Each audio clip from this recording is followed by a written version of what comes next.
बिखरी हुए लोगों को एक कौम बना गए,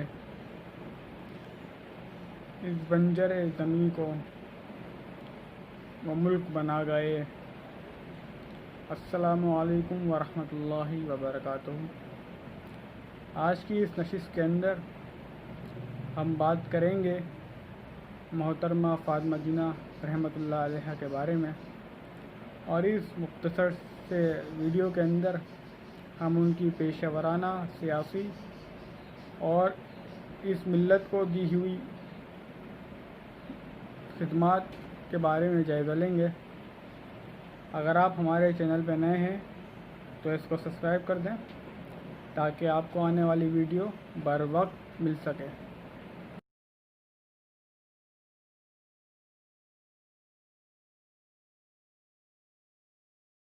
लोगों को सबको मालूम है कि ये इलेक्शन हो रहे हैं।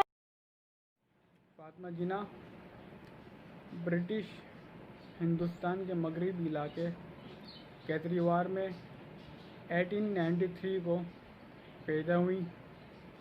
आपने कराची के मशहूर ताजिर पुंजा जीना के घराने में आँख खोली। आप 6 बहन भाइयों में सबसे छोटी थीं। आपके भाइयों के अंदर बांदे अली, रहमत अली और कायद आज़म रहमतुल्लाह अलैह, जबकि बहनों में मरियम, शीरी और आप शामिल थीं। आपने 1919 के अंदर यूनिवर्सिटी ऑफ कोलकाता में डॉक्टर रहमत डेंटल कॉलेज के अंदर दाखिला लिया और 1923 के अंदर वहाँ से ग्रेजुएशन मुकम्मल की। बाद 1923 ही में ही आपने अपनी पेशा वाराना ज़िंदगी का आगाज़ बम्बई से किया और वहाँ डेंटल क्लिनिक का आगाज़ किया। उन दौरान चूँकि तहरीक आज़ादी हिंदुस्तान चल रही थी तो आपने अपने भाई मोहम्मद अली जीना के साथ इस तहरीक आज़ादी के अंदर एक अहम कलीदी किरदार अदा किया। बाद तहरीक पाकिस्तान का आगाज़ जब 1940 के बाद से हुआ तो उसके अंदर आपका किरदार निहायत अहम था। आप ऑल इंडिया मुस्लिम लीग की ख़वातीन विंग के इंचार्ज रह चुके थी। आपने इस सिलसिले के अंदर ख़वातीन को मोटिवेट किया और उनके किरदार को उभारा और आज़ादी के लिए उनकी खिदमत हासिल की और उन्हें ये बावर कराया कि ख़वातीन भी आज़ादी के लिए जानें दे सकती हैं या फिर उसके लिए सियासी जद्दोजहद कर सकती हैं। तक़सीम हिंदुस्तान के बाद आप अपने भाई के हमरा पाकिस्तान आ गईं और यहाँ आकर महाजरीन की सेटलमेंट के लिए आपने काम किया और वुमेन राइफ़ल्स एसोसिएशन, जिसे बाद वुमेन आल पाकिस्तान वुमेन ऑर्गेनाइजेशन के अंदर तब्दील कर दिया गया था, जिसके इंचार्ज मिसिस लियाकत अली ख़ान थीं।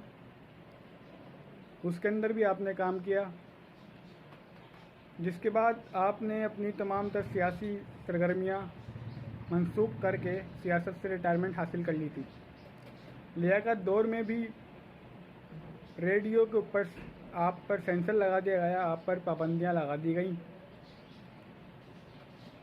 बाद 1954 के अंदर आपने मशरक़ी पाकिस्तान, जिसे हम बांग्लादेश कहते हैं, ढाका का दौरा किया। ये वो तारीख़ी दौरा था जिसके अंदर तकरीबन 25,000 के करीब हुब्बुल वतनों ने आपका स्टेशन पे इस्तकबाल किया। जिसके बाद आपने अय्यूब एडमिनिस्ट्रेशन के ख़िलाफ़ ऐलान बगावत, ऐलान जिहाद किया। जिसके बाद 1965 के शरे के अंदर आपने अय्यूब खान के ख़िलाफ़ सदारती इंतखाबात लड़ा। आप चूँकि एक हिम्मत बाकिरदार एक नज़रियाती इस्लामी खातून थी, इसलिए और आपकी हिमायत भी पाकिस्तान में भरपूर थे और आपने कंबाइंड अपोजिशन पार्टी के प्लेटफॉर्म से इलेक्शन लड़ा और अयूब खान को शिकस्त फाश किया। बाद अयूब खान ने खुद को खुद साख्ता सदर डिक्लेयर कर दिया और उनको दबाने के लिए मज़हब कार्ड का इस्तेमाल किया और ये बुनियाद परस्त उलमा कराम का इस्तेमाल करते हुए उन्होंने फतवा जारी करवाया कि इस्लाम में ख़ातून की हुक्मरानी जायज़ नहीं है। मैं भी इस बात का कायल हूँ कि ख़ातून की हुक्मरानी कतन जायज़ नहीं है, लेकिन इस्लाम में ये भी नहीं लिखा हुआ कि आप खुद साख्ता सदर का ऐलान करके बैठ जाएं और ख़ुद को अमीरुल मोमिनीन डिक्लेयर कर दें और उम्मत की बैर लिए बगैर अपने आप को खलीफा तस्लीम कर लें। इस्लाम में ये भी नहीं लिखा हुआ। बहरहाल आपके ख़िलाफ़ एक दीनी महाज कायम हुआ 1955 के अंदर। आपने कायद-ए-आज़म मोहम्मद अली जिन्ना की बायोग्राफ़ी लिखी जिसका नाम था मेरा भाई, माय ब्रदर के उन्वान से ये किताब थी, जो कि 1987 के अंदर पब्लिश हुई, आपकी वफ़ात के तकरीबन 31 साल बाद या 21 साल बाद। इस किताब के अंदर वो बातें तहरीर थीं जिसे रियासत वक्त ने पब्लिश के वक्त हज़फ करवा दिया और 1955 का ये वो अशरा है जिस पे आप पे गद्दारी जैसे संगीन इल्ज़ामात लगाए गए और कहने वाले कहते हैं ना कि जब हुब्बे अली से काम न चले तो बुग़्ज़ माविया से काम लेना पड़ता है। बहरहाल 1967 9 जुलाई को ये सितारा, ये नज़रियाती सितारा हमेशा हमेशा के लिए ख़ामोश हो गया। आपकी मौत की वजह बताई जाती है कि आपको हार्ट अटैक हुआ है, लेकिन कहने वाले कहते हैं कि ये एक फुल प्रूफ मर्डर था। बहरहाल अल्लाह बेहतर जानता है कि क्या हुआ क्या नहीं। जिसके बाद कायद-ए-आज़म मोहम्मद अली जिन्ना के भतीजे नवासे ने यह बाकायदा क्लेम किया कि यह उनकी खुद साख्ता मौत नहीं है, ये उनकी तबीयी मौत नहीं है, ये हार्ट अटैक से नहीं हुआ। उनको ऐसी अदवायात दी गई जिसके बाइस उनकी मौत ज़हूर हुई। बहरहाल अल्लाह अज़्ज़ा वजल से दुआ है कि उनको जन्नतुल फिरदौस में आला मकाम अता फरमाए। और वीडियो का इख्तिताम इस बात के साथ, इस डॉक्यूमेंट्स के साथ, ये डॉक्यूमेंट्स कल ही मेरे हाथ में लगे और जब तक मैं ये आया सोफ़ा के ऊपर वीडियो अपलोड कर चुका था। ये डॉक्यूमेंट्स हैं सुल्तान मोहम्मद फ़ातिह रहमतुल्लाह अलैह के, जिसके अंदर वाज़े तौर पे लिखा गया है कि आया सोफिया जो है सुल्तान की ज़ाती मिल्कियत थी, इसको ईसाइयों से ख़रीद लिया गया था और ये अब स्टेट की प्रॉपर्टी है, ना कि ईसाई कलीसा के लिए है।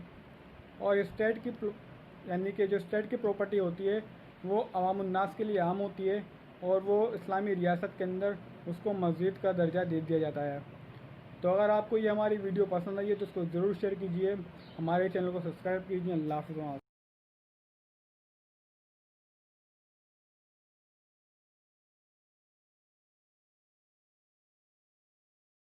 को सबको मालूम है कि ये इलेक्शन हो रहे हैं और किस नजरिए पे ये इलेक्शन हो रहे हैं।